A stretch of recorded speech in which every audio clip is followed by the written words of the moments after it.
12,000. Do you have that? Yes. And the 2009 we spent 258, and 2011 we spent 11,000. The 2012 we spent 2.4.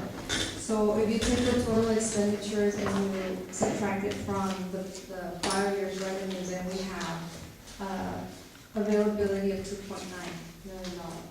So the item for the bridge, that's where we will get the money from, the 1.2 million, right? Yes. So we would have a total of about 1.6 left, right? And then that would go from our Rosas as well, right? So we get the money to pay out whatever we have left. And then whatever's left over, that's where we get the money for the street overlays and dust demolition project, correct? Genius. And so far we've spent, the bulk of the expenditures this year from this 2.9 is for the utilities for that expansion on, right, over 200,000. And we have an encumbrance for cement of 108,000, right? Yeah. So, So it's basically.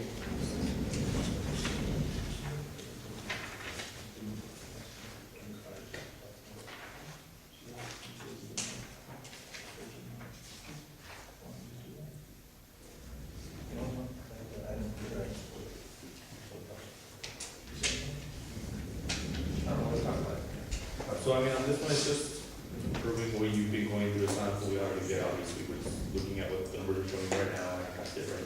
yeah, I mean, it's a good exercise because some items like kind of like come out at you and I mean, I don't want to point out my errors or any of these postings, but it's a good exercise because, for example, if you look at the revenues of the general fund and you go through the revenues as you should, and there is a line item for grant reimbursement, that $2,000 should really be on the special revenue fund, because that's for grants.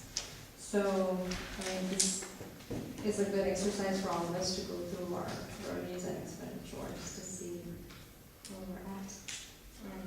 So our next step is to post these on the website. Our city clerk is gonna help us with that. They're already on the website. Yeah, I want to point out one other thing, is that according to the charter, we're supposed to present the financial report every month, but it's like a month behind after 25 days. This literally is what this is in addition to that. So when it's said that we're not passing the financial data, this is an example that, yes, we did, and this is for September. Just another question. The 5.7 million that we have in the reserves, that it shows that we still have in the reserves, all of that is almost gone, I guess. It's just on paper, we haven't used it, but it's already basically allocated, right? But, It's already. the amount that you have with the reserve is really gonna be approximately, was that 700,000 subtracted from the 5.2 Yeah, from the 5. million. So you're gonna have like 4 Right, million what I'm saying is plus. that we already. No, for general fund, general Right. fund. Are you Yeah. talking about capital project? Yeah, Yeah, your well, capital is down. Yeah, that's what I'm saying. I'm No, letting no, you- I'm fine. let you go. I'm fine. I'm just letting them know, Okay. okay. okay? I know, I already went through all this. Basically, from the amount that's left from the reserves, we have to pay for the river tank extension. And so that's really gonna come out through that, right? So the reserves for the Either the reserve, either the general fund reserve, or it will be a certificate of obligation, just depending on the timing of the situation.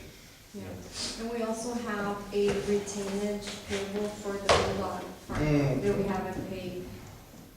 So that's gonna come out Of that right there. So, what is this? So do we have a motion on this now? Make a motion to approve. A second? We have a motion and a second, any further discussion? That's just, so you guys. You obviously don't need to do this. I know. I just have a concern that where the money don't, at least try not to dip into the reserve. Right. Because That's what I did say all along. it's a rainy day, it's like what I want to say about the reserve, the general fund reserve, is that we're required to have 16% of the expenditure amount of the prior year. When we're saying that we've got a little bit over $4 million, we're literally saying we have a reserve of 50%, meaning that we can go 6 months in the general fund And make payroll and everything. without a penny coming in, we Right. could finance it. So that part is in real great shape. And when do the pennies start coming in? I'm talking about the taxes. Typically, taxes start coming in late November, December, property taxes, but you're getting sale taxes monthly, you're getting other types of revenues. You're getting planning fees, you're getting court fees, so you're getting things every month, but your largest categories are typically starting in late November or December in terms of property taxes. And how much do you anticipate? What is it, 3 million plus for property taxes this year? I need to have the budget total, but it's in the 3 million category, I think 1/4, something like that. And I think like $1 million is in the debt, so a composite of like $4 million of property tax. Okay. All right, we do have motion second. Mr. Bettis? Aye. Mr. Rodriguez? Aye. Mr. Bowling? Mr. Cox? Yes, And Ms. Solis? Motion passes. Item 32, discussion action to allocate approximately $1.3 million on certificates of obligation for the Coral Bridge project number 2014-0001. Okay, I make a motion to approve, and basically this is what it is, well, I was saying, the money is already been spent. So, I approve. We've already been committed to it, huh? Yes. All right, a motion is second for discussion on this. This is to alleviate congestion on Passmore, guys, okay? There's houses being built, we already talked about it. We went back and looked at the records, it only says 20%. Jim? Yes. Yeah, council, you asked me last week, council asked me to investigate the finality with which, or the certainty with which the developer committed to pay. The records we have, and it's not a record of every statement the man ever made. Right. The mandatory records we kept at public meetings. There are certainly statements made to the effect that he would pay a certain, or they would pay a certain amount. So far as I can find, it's not binding, there's not a written contract, there's not a writing, or even that he agreed to, reflecting the agreement to pay. It's an oral statement. It's, exactly. And one of the things is that we had Mr. Cox say that they were gonna pay about 30 or 40%. We looked into it. Mr. Faulkner, sorry, my bad. Mr. Faulkner, and it wasn't true. There is a documentation that states that they will wanna contribute, and it's just a verbal. So. Yeah, and I think you could We have, already had him come here, maybe 2 months ago, two months ago, and he said that he will contribute the 20%. well, if you wanted to bind it legally, I mean, you would have had a written contract to that effect, or even with that, the written contract, you could have had the plat approval conditioned upon, you can condition plat approval on a number of things, but one of them could have been payment of X% of a future bridge project. That, so far as I can discern, that did not happen. On the other hand, I mean, as Mr. Rodriguez said, I think he's a well-known developer, he's a well-known property owner. For those of you who don't know, it's Bill Hagan. He did show up, Mr. Yes, Mayor? he did. And he is one of the property owners that the city is dealing with on the extension of Old Waco Tanks Road. So I think he certainly has an incentive to continue a favorable relationship with the city. Yes.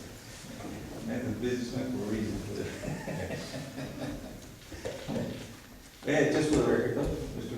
Yeah, no, it wasn't you, it was. We know that it wasn't, no, but we know that we weren't gonna find it, sir, okay? Oh, Okay, but by then, 2010 came around, okay, sir? All right. So, the stipulations or the whatever verbalized, committed to, was not binding, okay? all right. It certainly was, seemed that way. Uh-huh. All right, so we have a motion second, right? Yes. Mr. Bettis? Aye. Mr. Rodriguez? Aye. Mr. Bowling? Aye. Mr. Cox? Yes, ma'am. And Ms. Ennis? Yes. Motion passes. Item 33, discussion action to determine procurement method to provide best value procurement for procurement of construction services with Core Bridge Project number 2014-001. Yeah, so, Not be redundant there. Sorry. no, literally, this, and I know the council has done some significant parks in recent years, but aside from those two construction projects, and the procurement method for those, I think, was still relatively informal. I placed this on the council agenda because before we even advertise the solicited bids, we do need council to select a project delivery method. And 12 years ago, we wouldn't have had this conversation. 12 years ago, we wouldn't have needed the direction. It's low bid, period. And in 2001, the legislature changed it, and the changes were as recent as 2009, and now you literally have 6 options.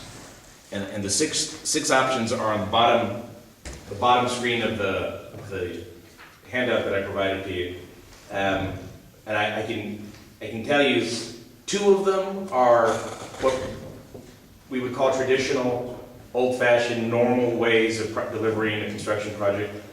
4 of them are what they call alternative project delivery, APDs. And of those 4 other ones, 2 of them are even exotic. I mean, 2 of them are very unusual. But the traditional, normal ones are competitive bidding.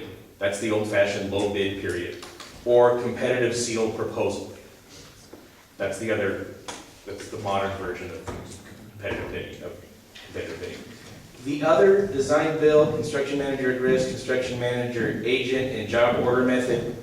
Job order method I don't think really applies to a bridge because it's a job order is sort of a recurring event. It's like you're buying roofing for an entire suite or entire portfolio of structures. The 3 other alternatives that you really have are design build, construction manager at risk, construction manager agent.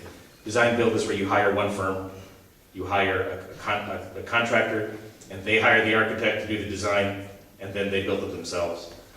Construction manager at risk, construction manager agent are both a version where you essentially hire an outside construction manager to be your eyes and ears, and they'll go contract with the architects and the engineers and the contractors.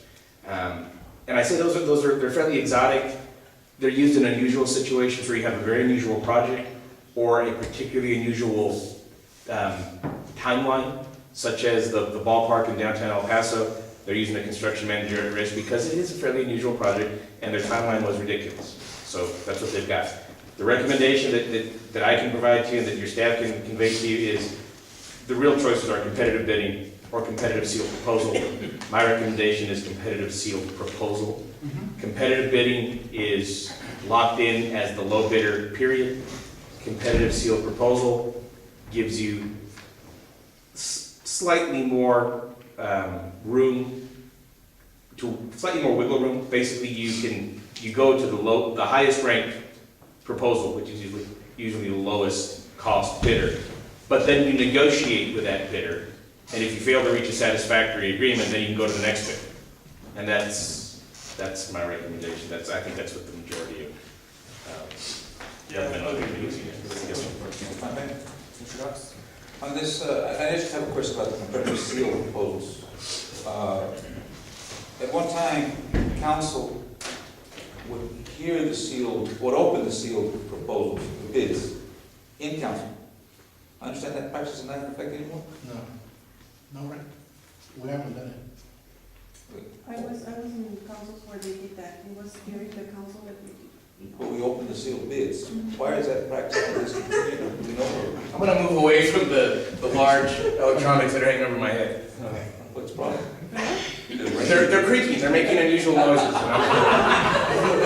I noticed you were distracted. Sorry. Okay, so why and how did we get away from council opening up the sealed bids? Mr. Murphy, maybe you can answer the question. Actually, it wasn't council. It was like the city manager that would open them during council. Yes, council meeting.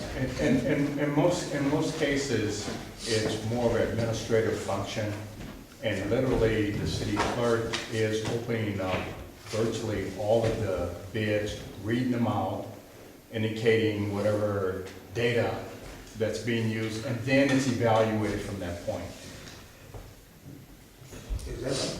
I mean, you're saying away from council, you on your own, the administrator would do that. I think the criteria is, I believe, the city clerk does open up all of the bids. Right, in the presence of council. Not necessarily. We can open them, tabulate them, and give them to you, unless you know, you can be invited in. I don't mean it that way. Here we go, we're breeding an aura of mistrust here. Because in the past, and she just verified it, the bids that were sealed and put in place were opened here. And we wrote down who the low bidder was, the middle bidder, whatever. And it was a way of a check and balance type deal, so that there could be none of this, oh, well, you guys opened up the bids, now you go put them out again, all that stuff, because I understand that came out later on. Okay. And I'm only explaining No, I understand, my experience, but I don't know about the past, nothing. I'm not even aware that was happening in the past. I think that we need to continue, go back to that practice, if there's no problem with administratively or against the law or anything like that. I think we need to go back to the sealed bids that we put out, being opened by council, in council's presence. Well, I just want to. They would do it. They would do it. I'm sorry, they are recorded. I mean, when we open them, they're recorded and we have several people in there. Council's more than welcome to be at that, you know, in there too. I think we need to be careful. Somebody, Yeah, somebody- because you can't have all council at that point because it becomes a meeting. Yeah, so I think that, you know, we should leave it with them, and then you present us whenever. I mean, it's worked, I'm not saying that, I mean, going back to the past, we get that. But it's been working very well. We're trying to distance ourselves as much as possible from the administration, because ultimately, they run the city. You know, they're the ones that are working there every day. We just sit for meetings, spend like 6 hours here and decide stuff. But it's helped us because, for the most part, they make the recommendation and they bring it back to us. For example, like the medical and the dental, they looked at it, they presented it, and then we voted on it. You know, and then we start going back to the model where council gets involved, and we start going back to the old dictatorial, where I tell them to do something they really don't want to do, but I'm a council member, I'm always there, they should present it to me. That's how it should be at all. And I mean, for most positions, when we hired the HR again, I mean, they set up their committee, they voted on it, and they presented it back to council, we approved it, same with the attorney. They had their committee and I'm whatnot, not so. saying I have any issue with our big current, people that are working for us, no. But this did come out, and I'm gonna be honest with you, it came out during the 2010 administration that stepped in. And the allegations were that bids were going out, and they were opening them up, and if they didn't like it, the information got put out again, and there was other bids on it. That's the rumors that were going around. And trying to avoid those rumors. At this point, I'd like to go ahead and make a motion to select the competitive seal proposal as a procurement method for item number 33. A second. All right, motion and second, any further discussion? Yeah. Anybody else? I think we should just leave it to them. I don't think that we should put our 2 cents into it, because, you know, if it's a bidding process, you know, who's to say, you know, there's always been speculation about, oh, you know, he called, you know, someone else to come and bring another bid and stuff. You hear stuff, you know, and then that's how, you know, stuff start. You know, to eliminate that, we just leave it the way it is, Okay. and that's it. Okay, the way it was done before, it was not that we put our cents in, it was just open during council, and they opened them up, and we made our notes as to who, you know, who was, the bid, you know, what was about, what it was about, in the name of the construction company, whatever. It wasn't to put our cents in, it was just open during the. Transparency. That was it.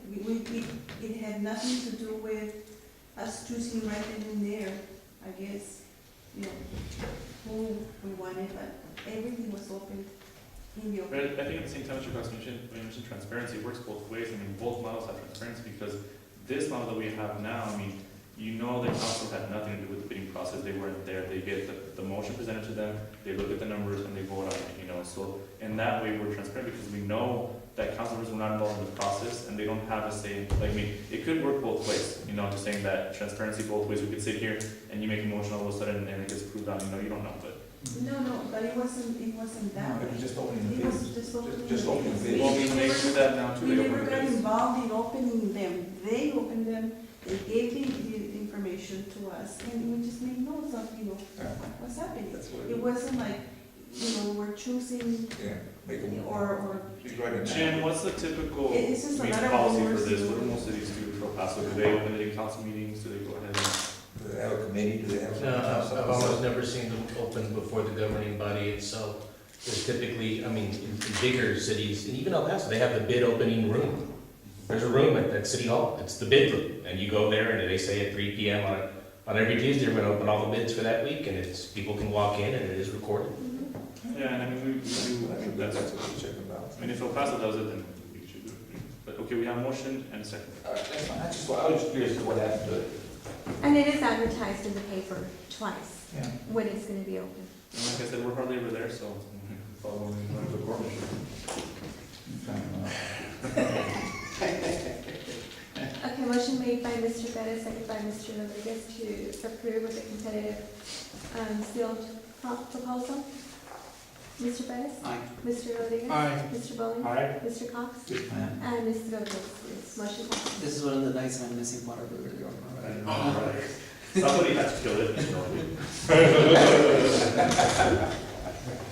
6 more months, we'll get them. You know what, we're supporting local businesses. I'm like Absolutely. Verizon, who needs a water bill?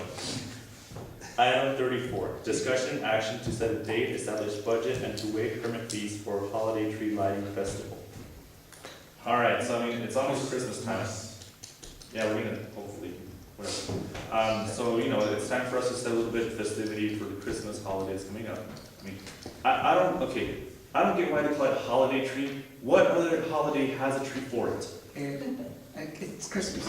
I mean, there's no other holiday that has a freaking tree, whatever. There isn't, but, so, I just wanna see what you all think about that. Let's go ahead, I mean, we do it yearly. What do you all wanna do? I mean, we've had so far the 4th of July festival, we had the Halloween fall festival. And now it's Christmas time. I mean, do y'all wanna have like a little posada real vista, like the tree over there at Verizon, have a little piñata or whatnot for the kids? I mean, what do y'all wanna do? Well, if we do have that, it should be on a Saturday, the 30th of November is already coming up. And then we have got in December, the 7th and the 14th, because I would say that December the 7th if possible. Jessica, I was pushing maybe for a later date, if that's just. Yes, what we usually do is we have a tree lighting at administration. We bring the tree, we decorate it, and then we get SISD to come and sing some carols. The choir comes, family comes, we go ahead and provide some hot cocoa for the community, and then we go ahead and light up the tree, and anybody in the community can go and put an ornament, and the children continue to sing. The best time, because we do it right before Christmas, so usually so it is it's Christmas. in the evening. Before. So it would be December 20th, which is a Friday. And the reason that I'm still asking for a Friday instead of a Saturday is because it's easier for SISD to go ahead and allow the children to come and take part in it. Would that, I mean, with there being Christmas vacation at a time, Yeah. Yeah. would that be an issue? No, they leave the following week. The 20th would be the last day of Oh, school. wow, they don't get any holidays. Let me ask you a question about the Christmas tree. What are you proposing? For a tree. We bring a big tree. Usually we send employees to go pick up a tree at, You're posting? Clubcraft. Oh, But and we're thinking of this time ordering it so that they can bring it and we can go ahead and put it just because of safety reasons and past experiences. It would be better for them to go ahead and bring it. It's a huge, huge tree. We have an area and administration where we can go ahead and put it, and we decorate the administration with lights. We put timers so that they only turn on at night regardless of anything. And I think that even the seniors from the community center go ahead and put their ornaments. if we did it a little bit earlier, two things. One is that the kids don't want to hang around on the last day of their vacation Yes. to put up a tree. They don't. Yeah, so the 20th to me is not a viable You want date. earlier? You want earlier? I want it earlier because we're gonna make the expense of buying a tree. I mean, at least have it light up for a while. I think also from her perspective, is the fact that it takes time to set it up, and I would want them to have a little bit more, and is that something else that you might be looking forward to? Yeah, we usually take at least a week to go ahead and decorate. Sometimes, last year I know that we took about a week and a half, and that's just because it's so big, we need to get a cherry picker so that we can go ahead and put ornaments in the top. We have to get the employees whenever they're available to go ahead and do this, not to mention, around that time, we also have to consider that SISD does have their own events. They do go ahead and have, events at the Core High School, they have the talent shows, the Christmas shows, so we try to go ahead and stay away from theirs, which is usually about the first and second week of December. And I can tell you that at this time of the year, or at that time of the year, there is no good day. I mean, you just do it. have to do it. I mean, really. The 6th, I think the 6th will work. I don't think so.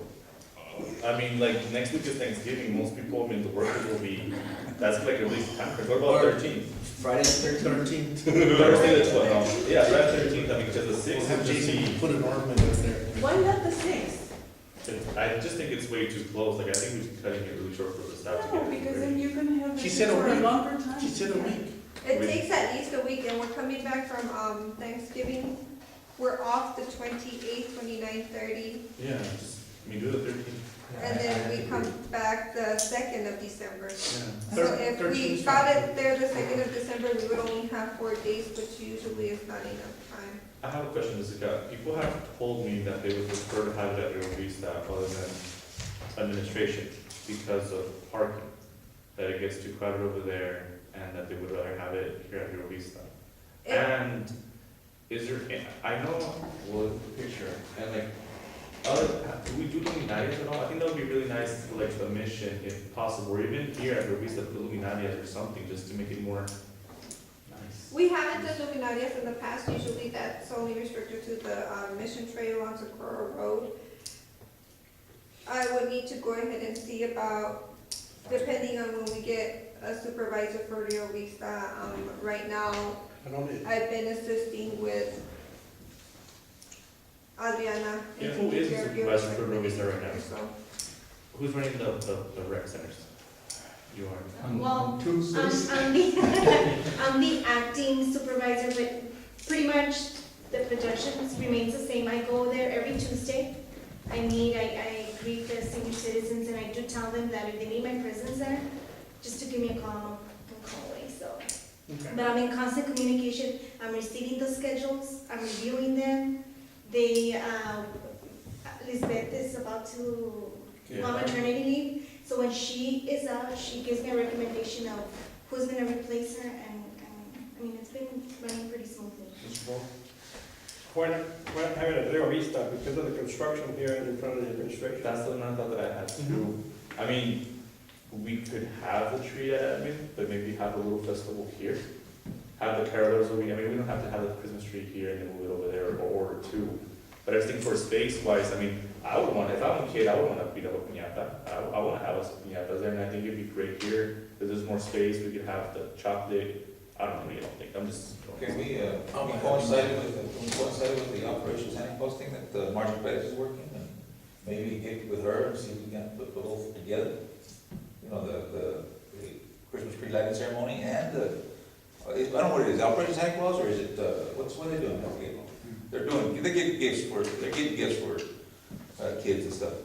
I mean, what do you think? Because I mean, we can have the tree over there, we can just light it up, You know, I think productively is probably better at Rio Vista, simply because last year it was there and you still have the traffic, it's really dark. I mean, it's probably a bigger deal if we had it in that plaza area. That would probably be better.